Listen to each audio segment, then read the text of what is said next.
My name's Luke Khoury, and this morning we're continuing on from Tuesday morning, which was all about just understanding the core a little bit more. It's one of those words we hear a lot about in the fitness industry and the health industry. It tends to be synonymous with lower back pain, and just to clear a few things up to start with.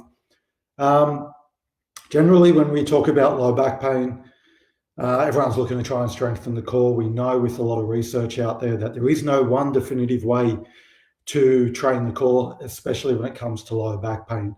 The general consensus is any type of movement, and generally just find what works for you.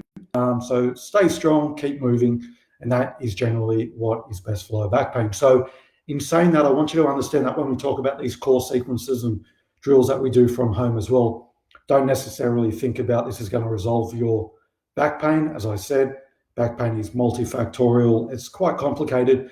And also the best thing for your back is keep moving and just remain strong and resilient. And also know that your back pain will resolve. There's a lot of power in your own ability to recover as well. So don't rely on these activities solely, because to call a spade, there is no one exercise to resolve back pain. But today I'll just be talking about a core sequence that we generally use in clinic. This is all about awareness. We generally lose a lot of awareness in body parts that we don't use a lot of. And unless you're bringing attention to these areas on a regular basis, we generally lose control of them. And I'll show you a few drills. If anyone walks in while I'm doing the pelvic hip thrust, just explain to them it is in the art of science. So I've put in the comments a sequence that we can go through. And a lot of it, again, guys, it's all around pelvic control. So it's not limited to these exercises. If you want to do anything around the core, particularly like getting a six-pack to bust out, get your obliques fired up, etc., there is a heap of exercises online you can just have a look at. So today, hopefully I can just give you some insight into how we work in practice and what we generally take people through. So on Tuesday, I spoke a lot about it's pretty damn hard to have core stability, whatever that word means, or to have control of this midsection unless you can control your breathing. So the precursor to a lot of these activities will be controlling the breath, making sure that your diaphragm can descend up and down. So even if you can just feel around the bottom of that rib cage. Now the diaphragm does extend all the way around to your spine. That's why it's important for spinal stability. But you'll generally feel a tension coming through these floating ribs. So if you do need some soft tissue mobilization work, or just through breath control, you can start to calm this diaphragm down. So if you need to do that first, by all means, do some mobilization techniques. If you need to learn to start controlling that breath to go all the way down into the pelvis before we start switching on some of these deeper and larger core muscles, then this is where we use the exercise number 1 in the comments, which is a child's pose breathing drill. The reason why we like child's pose breathing drills, especially for people with lower back issues, is that commonly we find people who have lower back stiffness enjoy going into this child's pose. It's a nice way to switch off these big, thick, what we call paraspinal muscles, or the erector spinae, in that lower portion of the back. But again, a disclaimer here, if you are ever concerned with lower back pain or anything like that, always consult your health professional before doing any of these drills. Commonly, your body knows exactly what it wants to do, and if you go into that child's pose position to try and get relief from your through that lower back, we might as well, excuse me guys, it's an early morning, we should always concentrate on breath control as well. So let me just explain that as we go through, but again, the video is in the notes. So if I jump on this mat here, for the guys who aren't familiar with the child's pose, generally what I'd suggest for this, knees are a little bit wider than your shoulders, because I don't know what your hips look like at the moment. Taking your butt all the way down to your heels, just reaching forward and almost flexing through the whole spine. Now, if you struggle to get down because your hips are tight, or if there's ankle issues and you need a pillow underneath your ankles, do that. Only go to where you need to. So if you want to stay up on your toes, by all means, you can do that too. As you start to rock back onto your heels now, what I want you to do is just try and get as low as you can to have your belly right here pressing to your thighs. And the reason why we do that is because I'm looking for feedback systems. What I mean by that is on Tuesday, we spoke about breath control needs to go up 360 degrees all the way around, especially into these lower parts of the back that we generally see it curve in. We want pressure pushing out on that.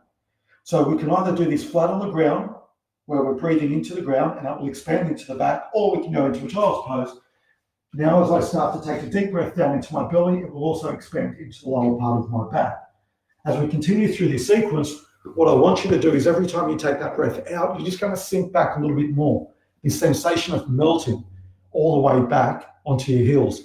Now, with any of these activities, it's not about sets and reps. Again, we bring it back to awareness. So if you're in our practice, and especially if you've got this low back stiffness, keeping in mind that a lot of what is happening in the body is a perceived threat response. Not necessarily that there's tissue trauma, but the perception of threat, which means whenever you're in an environment that's a little bit hostile, we have to negotiate, which means we take things nice and slow. Through breath control, we can not only control this autonomic nervous system to downregulate this stress response and also increase this parasympathetic drive, this rest and digest, calming down the nervous system, which means we have a decrease in threat response. But if we do it long enough as well, these little receptors that are in the back, known as interstitial receptors through this fascia in the lower back, also have time to let go. And you'll find that a lot of the time when we move into an uncomfortable position, the first thing we want to do is move out of it. My suggestion would be, if you just hold that position and take 5 deep breaths in and out, however you want, think about relaxing down into it. If you start getting a decrease in this stiffness or this sensitivity, stick with it. This is the body negotiating. This is the body saying, hang on a sec. You've put me into this position I otherwise wouldn't like, but I actually feel okay. And we're slowly reducing down this perceived threat response, therefore allowing you a little bit more range. So sometimes mobility isn't just muscle stiffness or muscle tightness for the sake of it. Think about it as a protective response. This is why we start with the child's pose breathing drill. It's nice and safe. You're close to the ground. Now it's allowing flexion in the spine, which concerns a lot of people. Yes, our lower back is designed to flex. It's just that we're taught for so many years, don't flex into your lower back. Now, I'm not saying go and lift a heavy weight with the lower back that's completely rounded and flexed, but we also have to bring awareness back to that position as well. Once we go from this child's pose breathing drill and filling up this abdomen, then what we can do is pelvic awareness rocks. Now, this will look a little bit dodgy to start with, but bear with me. So usually I would stand up and do this, but I'm just going to do it on my knees. And try this. You're going to feel like a goose doing it. Maybe do it in the privacy of your own room. But imagine I'm standing up. You can do it on your knees too. We hear a lot about this anterior pelvic tilt. So when we talk about anterior pelvic tilt, we talk about loading into the lower back, tightening the front of the hips is what we call a lower cross syndrome. Now, if a lot of us are walking around like that throughout the day, you can imagine that our lower back's getting compressed. The front is getting tensioned or stretched, for a better word. And we start losing control of this pelvis. So if you put your hands on your hips, if I face front on, and if you pretend like you're holding your hips like it's a bowl, what I want you to do is I want you to rock and roll the hips. This is why it looks a little bit dodgy now. If I've got my hands on my hips here, I want you to take your hips as far forward as you can, tipping water out the front of your pelvis. Then what I want you to do, just through your hips, is I want you to tuck your pelvis right back under, almost catching that water. And then go forward again, and then catch back under again. And we're just going to rock through this. So to give it a term, this is what we call anterior pelvic tilt. As we come back and tuck our pelvis under, this is posterior pelvic tilt. When we start talking about things like pelvic neutral, and with all this core stability work that you hear about, everyone's always about finding this neutral pelvis. It's a debatable term. I'm not going to debate it today because we'll be here for an hour. But generally what we're looking for is what is the optimum position your pelvis should be in whenever you're completing a task. And by optimum, I mean when you're around doing household activities, in what position should your pelvis be or should your trunk be to allow the extremities to complete their task in the most optimal way to create strength, power, endurance, etc. Now, if you're loaded increasingly into this anterior pelvic position, you might be overloading structures, which for a short period of time isn't going to cause any grief, and it's designed to do that. But if you hold it there for a long period of time, it might be suggestive that things might start to just get a little bit fatigued and tired and create this perception of threat. So this pelvic awareness drill, if you're struggling to do it on your hands and knees, and what you also might find is as you go from anterior to posterior, you might feel a tremor. It's what they call a shake and bake. So you might feel this tick, moving forwards easy, tick, moving forwards easy. If you are feeling that, now think about what's happening. We're asking a lot of the muscles in the front of our core or obliques to switch on. We're asking our lower back, which loves being switched on, now to let go. So this negotiation back and forth is playing out all the time. Now, if we're consciously asking that lower back to let go, but it is so used to being switched on, now it says, okay, I'll let go for a second, and it lets go. then it catches again. Then you let it go, then it catches again. And this is this tremor, this is this lack of coordination, this is this shake that you're feeling. So think about the first time you trained and you felt all this shakiness as you're trying to bench press. It's not that you got super, super strong in 6 weeks, it's that your neural connection, your brain to the body, started building up these neural super highways. So the signal from the brain to the body improves so quickly that you improve this coordination, therefore getting nice, smooth motion. When we start doing it through the pelvis, a lot of people struggle with this nice, smooth motion. Because when was the last time you really played with pelvic thrusts? You don't have to answer that question. I won't answer it. But anyway, we're playing around with this pelvic tuck. The one that we like to do is you go on hands and knees. It's going to look like a cat-cow, cat-camel, whatever it's called.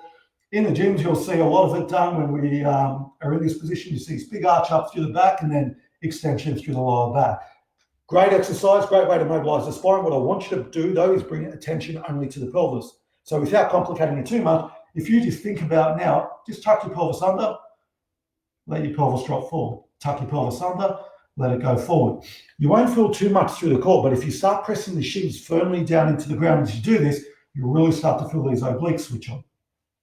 When you feel that, what I want you to do then is I want you to walk your hands forward and just rock back and forward, trying to maintain this position. What we're now teaching you here is how to integrate the core and hip function as well. Once we go through that, and we can add other alternatives there as well, we start going into a drill that we call the anti-rotation drill. This by far, in practice, is the one activity that I find gets most people out of acute lower back stiffness. The reason being, from our opinion, is that a lot of these obliques, which support the lower back, generally will switch off.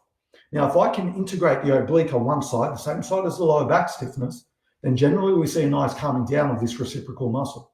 So this is what it looks like. And the reason why we sequence it this way is because we go from child's breath into that pelvic rock position to find this nice, strong core involvement. Then from there, what we'll do, I'll do it on the slide angle, is as we push the shins down into the ground, and you'll start to feel these lower obliques switch on. Now I need to create a rotation torque force, which means as soon as I take one hand off the ground, if I didn't have stability through my trunk, I would naturally just drop and fall down. What our body likes to do is control rotation all the time. Every activity we generally do requires rotation, which means if I can control rotation, that means I'm unloading that lower back that little bit more. It's not having to work as hard. So in this drill now, the anti-rotation drill, quadruped position, then we're going to take one hand up off the ground. Take that hand, rest it on the elbow. In this position now, you'll probably start to feel one side of that lower abdomen work that little bit harder. If you want to make it even harder, walk your hands forward, take your hips forward a little bit more, do the same activity. In this position, so I don't fall down, I've got my obliques working nice and firmly.